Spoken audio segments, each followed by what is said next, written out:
Сол Тамим ад-Дари хадисін талқылағанда ғалымдар ондай сұрақ қояды: Даджал қазір біздің заманымызда бар ма, әлде жоқ па деген. Дұрысы, ол бар.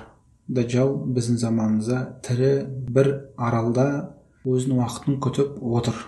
Өткені Сахих Муслимдегі хадис, яғни өте анық. Оның иснады бәрі адамдар фиқа, сенімді, ешқандай күдік жоқ адамдар бәрі де. Иснадында ондай бір адам жоқ, ғалымдар оған ихтилаф болатын. Бәрі де сенімді, альхамдулилля, мықты сахаба табиин, атба табииндар. Және ол Сахих Муслимде келген. Сондықтан шейх Салих аль-Фаузанға және одан бұрын шейх Абдул-Азиз ибн Базға сұрақ қойғанда, Даджалка біздің заманымызда бар ма дегенде, иә бар дейді.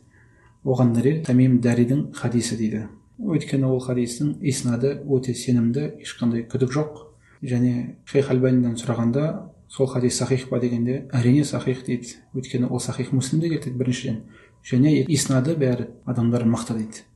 Сондықтан еш күмәнданбай кесіп, Даджал біздің заманымызда бар дейміз. Өзінің бір белгілі уақытында шығады. Және дұрысы бар дегенім, иә, сондай бір ғалымдарды көресіңдер, естисіңдер, Даджал біздің заманымызда жоқ дейтіндер. Бірақ бұл хадисті ақылға қарсы деген сондай бір шоққа шығарады бұл хадисті. Сондықтан дұрысы, ол Даджал біздің заманымызда бар, тірі. Алла тағаланың қалаған уақытында ол жер бетіне шығады.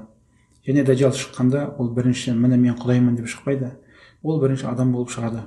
Адамдарға тақуалы, сондай қатты құлшылық қылатын, сондай кісі болып көрінеді. Бара-бара пайғамбармын дейді, бара-бара құдаймын дейді.